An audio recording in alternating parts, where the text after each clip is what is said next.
আসসালামু আলাইকুম। আজ পহেলা জানুয়ারি ২০২৬ বৃহস্পতিবার।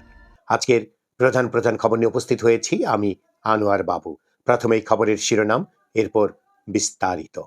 আজ পহেলা জানুয়ারি ২০২৬, নতুন বছর শুরু। আর নতুন বছরের নতুন দিনে সকলকে জানাচ্ছি নববর্ষের শুভেচ্ছা। শোকার্ত জনসমুদ্রের সশ্রদ্ধ বিদায়। গণতান্ত্রিক ব্যবস্থায় উত্তরণের চ্যালেঞ্জ, শোকের মধ্য দিয়ে শুরু নতুন বছর। খালেদা জিয়ার জানাজায় অংশ নিতে এসে অসুস্থ হয়ে একজনের মৃত্যু।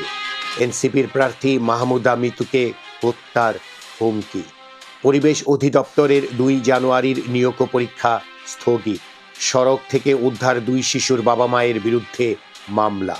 ঝেঁকে বসেছে শীত, হাসপাতালে রোগীর চাপ।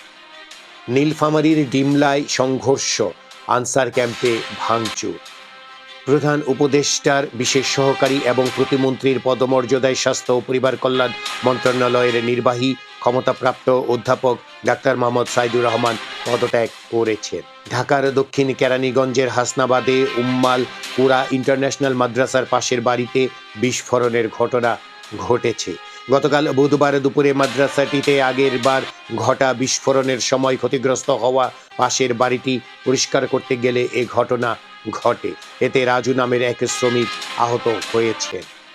রাজধানীতে গতকাল বুধবার ভোরে ২টি সড়ক দুর্ঘটনায় ৩ জন নিহত হয়েছেন।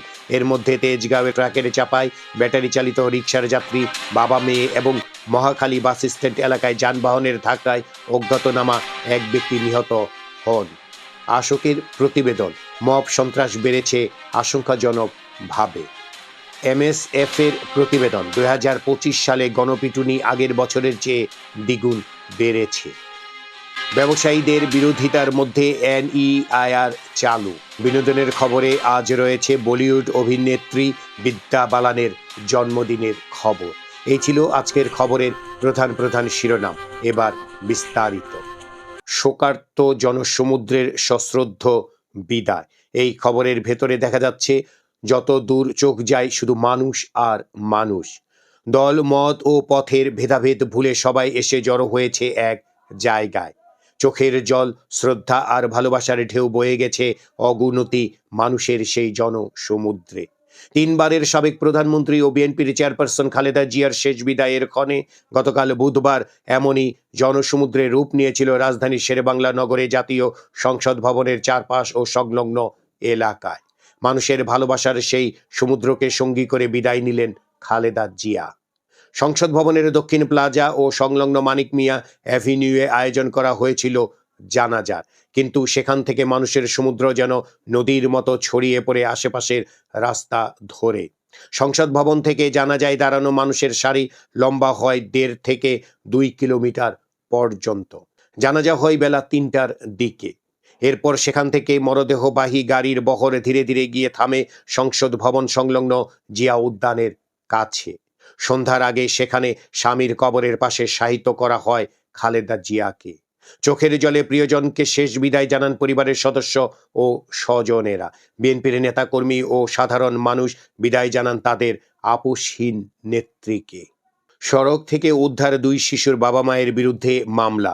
এই খবরের ভেতরে দেখা যাচ্ছে চট্টগ্রামের আনোয়ারায় কনকনে শীতের মধ্যে সড়কের পাশ থেকে উদ্ধার হওয়া ২ শিশুর পরিচয় শনাক্ত হয়েছে। তাদের বাড়ি খাগড়াছড়ি জেলার মানিকছড়ি উপজেলায়। গতকাল বুধবার দুপুরে খোরশেদ আলম নামের এক ব্যক্তি নিজেকে ওই শিশুদের বাবা দাবি করে আনোয়ারার ইওনো ও থানার ওসির সঙ্গে দেখা করেন। এছাড়া আদালতের নির্দেশে ২ শিশুর বাবা মায়ের বিরুদ্ধে মামলা করেছে প্রশাসন। ঝেঁকে বসেছে শীত, হাসপাতালে রোগীর চাপ। এই খবরের ভেতরে দেখা যাচ্ছে দেশ জুড়ে শীতের তীব্রতা বেড়েছে। রাজধানীতে ২ দিন পর গতকাল বুধবার সূর্যের দেখা মিললেও রোদে ছিল না উত্তাপ। তবে শীত কিছুটা কমেছে, কিন্তু গোপালগঞ্জে ঘটেছে উল্টোটা। গতকাল এখানে দেশের সর্বনিম্ন তাপমাত্রা রেকর্ড করা হয়েছে ৭.৫ ডিগ্রি সেলসিয়াস। প্রচণ্ড ঠান্ডায় এই জেলায় জনজীবন স্থবির হয়ে পড়েছে। হাসপাতালে বাড়ছে শীতজনিত রোগীর চাপ। ব্যবসায়ীদের বিরোধিতার মধ্যে এনইআইআর চালু।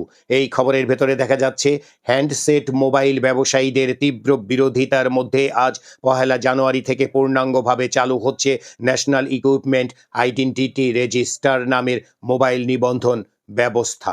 দেশে অবৈধ মোবাইল হ্যান্ডসেটের ব্যবহার বন্ধ করা, ডিজিটাল নিরাপত্তা নিশ্চিত করা এবং সর্বোপরি সরকারের রাজস্ব আয় বৃদ্ধির লক্ষ্যে বাংলাদেশ টেলিযোগাযোগ নিয়ন্ত্রণ কমিশন এই নিবন্ধন প্রক্রিয়া চালুর উদ্যোগ নেয়। বিটিআরসির দেওয়া তথ্য অনুযায়ী 31 ডিসেম্বর দিবাগত রাত 12টার পর অর্থাৎ নতুন বছরের একেবারে শুরুতে এনইআইআর কার্যকর হওয়ার কথা। বিনোদনের খবর। বলিউড অভিনেত্রী বিদ্যা বালানের জন্মদিন আজ। 1979 সালে মুম্বাইয়ে তার জন্ম। বিদ্যার প্রথম মুক্তি পাওয়া সিনেমা গৌতম হালদারের পরিচালিত ভালো থেকো। এই বাংলা সিনেমাটির আগে কয়েকটি মালায়ালম ও তামিল সিনেমায় যুক্ত হলেও শেষ মুহূর্তে বাদ দেওয়া হয় বিদ্যাকে।